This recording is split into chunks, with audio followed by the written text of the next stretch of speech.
सातवें चरण में होने वाले गाजीपुर लोकसभा सीट का चुनाव इस बार रोमांचक होगा, क्योंकि इस बार मुख्तार अंसारी जीवित नहीं हैं, वहीं उनके भाई नामांकन करने पहुंचे।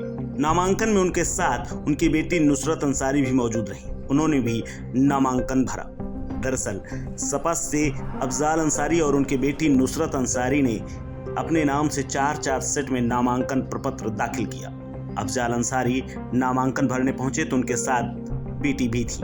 दरअसल नामांकन दाखिल करने के बाद अफजाल अंसारी ने मीडिया से बातचीत करते हुए कहा कि दोनों ने समाजवादी पार्टी के प्रत्याशी के रूप में नामांकन दाखिल किया है। उन्होंने बताया कि नुसरत अंसारी ने समाजवादी पार्टी के विकल्प के तौर पर निर्दल रूप से नामांकन दाखिल किया है। उन्होंने कहा कि इंडिया गठबंधन भारी बहुमत से जीत रहा है। बीजेपी के खिलाफ जनमानस में काफी आक्रोश है। हमारा चुनाव गाजीपुर की जनता लड़ रही है। क्या कुछ कहा है अफजाल अंसारी ने, देखिए। से अफजाल अंसारी ने अपना नामांकन दाखिल किया 2 सेट में।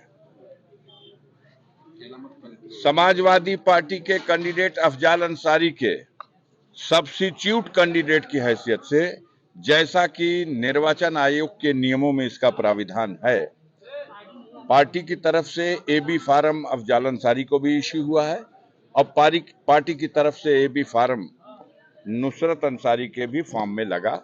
उन्होंने भी अपना नामांकन दाखिल किया। वो सब्स्टिट्यूट कैंडिडेट की होंगी। मेरे नामांकन पत्र में कोई आफत बलाए है तो उस स्थिति में भी वो सिंबल ऑटोमेटिकली ट्रांसफर हो जाएगा नुसरत अंसारी का। मेरा सिंबल एक्सेप्ट और मेरा पर्चा वैध, कोई आफत बलाए ना आ जाए, कट जाए आप लोगों की दुआ से। संकेत क्यों? अरे भाई, इतना सशंकित आप लोग बना दिए हैं। गाजीपुर में कोई न्यूज चल रही है, लड़ी हाँ कि ना लड़ी हाँ, तो कट जाई तो हो जाई, तो उन रास्तों को बंद करना पड़ेगा ना, जिससे कोई आफत बलाए प्रवेश कर सके। 1 सेट निर्दल भी दाखिल हुआ है। 1 सेट निर्दल कैंडिडेट की हैसियत से भी नुसरत अंसारी का दाखिल फुल प्रूफ नामांकन इसको पूरा कहा जाए। पूरा। गोल टोपी लगाए अफजाल अंसारी ये पहला चुनाव लड़ रहे हैं जब मुख्तार अंसारी अब इस दुनिया में नहीं है। दरअसल अफजाल अंसारी को एक डर और है, क्योंकि सोमवार को अफजाल अंसारी के मामले की सुनवाई थी, हालांकि ये टल गई।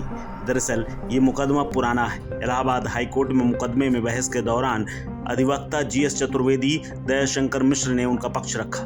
हालांकि ये उनकी तरफ से कहा गया है कि उन्हें राजनीतिक साजिश के तहत फंसाया गया था और अफजाल अंसारी के खिलाफ अब तक कोई साक्ष्य नहीं है। आपको बता दें कि बीजेपी के विधायक कृष्णानंद राय हत्याकांड में गाजीपुर के मोहम्मदाबाद थाने में अफजाल अंसारी के खिलाफ गैंगस्टर एक्ट में मुकदमा दर्ज किया गया था। गाजीपुर की MP MLA कोर्ट ने 29 अप्रैल 2023 को गैंगस्टर मामले में उन्हें दोषी करार देते हुए 4 साल की कैद दी थी और 1 लाख रुपए का जुर्माना लगाया था। सजा के खिलाफ अफजाल अंसारी ने इलाहाबाद हाई कोर्ट का दरवाजा खटखटाया था। पार्टी के शीर्ष नेतृत्व की सहमति के बाद उन्होंने अब नामांकन भरा है। हालांकि ये भी माना जा रहा है कि अगर हाई कोर्ट से उन्हें राहत नहीं मिलती तो उनका नामांकन रद्द हो सकता है और चुनाव खटाई में पड़ जाएगा। ऐसे में उन्होंने अपनी बेटी नुसरत अंसारी को भी पर्चा भरा दिया है। दोनों ने नामांकन किया।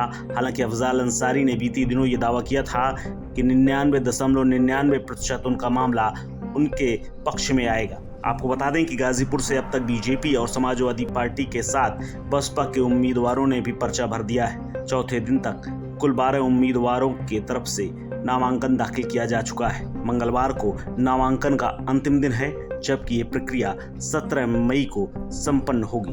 गाजीपुर संसदीय सीट के लिए कराए जा रहे इस चुनाव का मतदान 1 जून को होगा और परिणाम 4 जून को आएगा। इस खबर में फिलहाल इतना ही। अपडेट्स के लिए बने रहिए वन इंडिया हिंदी के साथ।